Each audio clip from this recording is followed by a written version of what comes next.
Okay, hey there, this is Madison, and I wanted to talk about my experience meeting Shawn Mendes.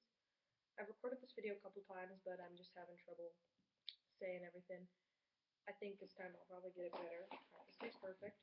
So I'm reading this from a blog post. I'm not going to link the blog post below just because it's kind of written bad. I'm adding it as I go. But basically, on August 29th, my friend and I had field day, which is where every grade dresses up in a different color, and then we do like sports activities. I'm assuming you guys know what field day is. Um, and we had an early dismissal that day, and during lunch that day, Shawn had already tweeted, "Oh, I'm going to be at 100.3 in the city that we live in. It's right near our school too, because we do go to school. My friend Anna and I are pretty far away from where we live." So he tweeted that, and we were like, "Oh, maybe we can go and see him walk in or something like that." Nothing much. We didn't have high expectations, but when we got there, there ended up being a mom who won passes to go to whatever this was because we still had no idea what was going on at the radio station. We just knew Shawn was going to be there. She had won passes for something, and we were going to go in with her, I guess, because she had extras. And when we got in there, we still had no idea what was going on. And then we walked into this room that had like a little small stage with like a stool, and then like their background that has like 100.3 and chairs set up for us to sit in. And we found out that he was going to be doing like a small little, kind of like a sound check style thing, like 3 songs. He did 2, but I think at some sound checks there's 3. And then we got to ask questions and then meet him afterwards. And um, there's probably about 4 or 5 rows of chairs. And my friend Anna and I tried to like race to the front to get a seat in that first row, and we ended up way on the left, but we were still in the front. So when Shawn came out, I was literally like 5 feet from him. And he sang Life of the Party, and after Life of the Party, I'm still going in between reading the blog post a little bit. After Life of the Party, he looked over at me and asked me if I was harmonizing with him. And I was like, "Oh yeah, I was. Thank you. Like that means so much." Then he said it sounded nice, and I was like, "Thank you. That means so much coming from you, because you're like my idol, and I think you're so cool." Well, I didn't say that directly, but I was just like, "Thank you. That means so much coming from you." And that was just one of those moments where I was like, "Oh, I spent this entire summer just like listening to your music and being so excited for you posting Vines." So that meant like so much to me, and it still does. It would mean a lot to anyone who was a fan of him, I'm sure. And then after he sang The Wait, he sang Life the Party, then The Wait.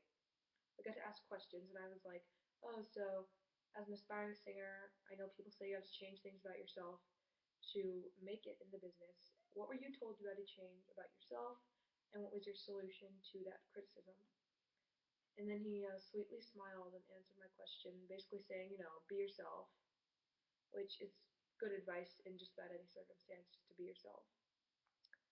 And then a couple more people asked questions, and I got to ask the final one. I asked him what his favorite Taylor Swift song was, and then for like literally like 3 seconds, we sang it together. We got to sing the part that says, "Our song is a slamming screen door, sneaking out late, tapping on your window." And then after that, we got to meet him, and I was probably like 8th in line, 10th, 12th, something like that. And my first thing I said to him, literally, was, "Oh, I look terrible," because I had like red face, really bad done hair. I had like the braids, stringy hair was falling out. You can see it in my meet and greet picture, and my face was just like not looking good. I've been outside all day, or all school day. School only went to like 1 or 12:30 that day. And then we took the picture. He was like, "Oh, you look fine, honey." Yeah, I forgot that. And I was just so happy. I was like, "Oh, yay!" Take picture, leave. And I was so freaking out. You can ask anyone who was around there. I was just freaking out. Like, I literally just met Shawn Mendes, and all this happened within like a 10-minute time period. And then after that, we were standing outside for a few minutes, thinking, "Oh, maybe we're gonna wait for Shawn to leave." And um, she told me that when I was leaving, he was like watching me. He wasn't doing this to anyone else, but he just like watched me leave, and he was like staring at me. And then he was like acting really nervous, like watching me leave, and he was like licking his lips and stuff. And I was like, "Oh, that sounds kind of weird." But I was still like, oh my god, so much Shawn Mendes stuff happening.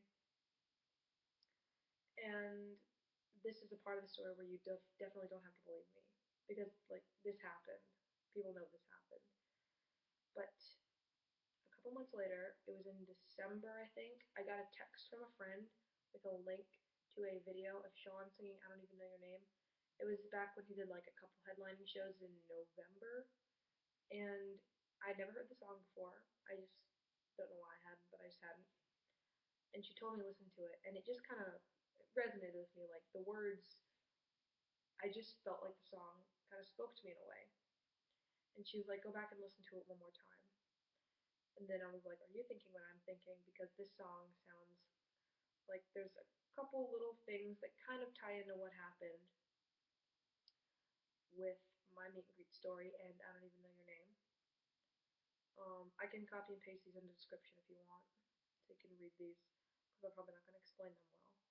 But he says, well, first of all, the song sounds like it's a fan that he's written about, and he met a lot of people like on these last couple headlines he's been doing.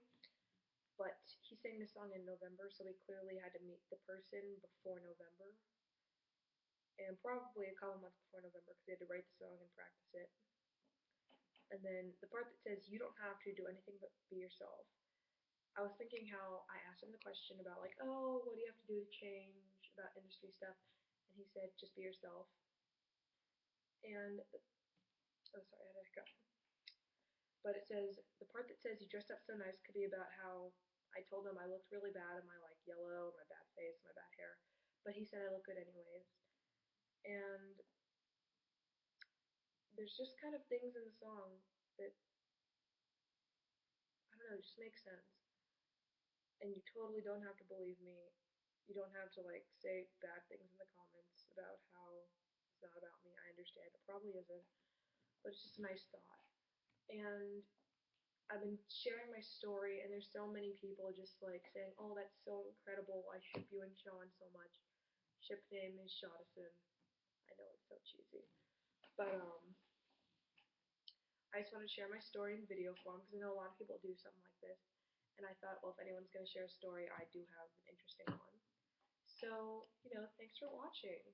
Um, Share this video, thumbs up, tweet at Shawn, whatever you want to do. Fine with me. Hope you enjoy this video, and have a good day.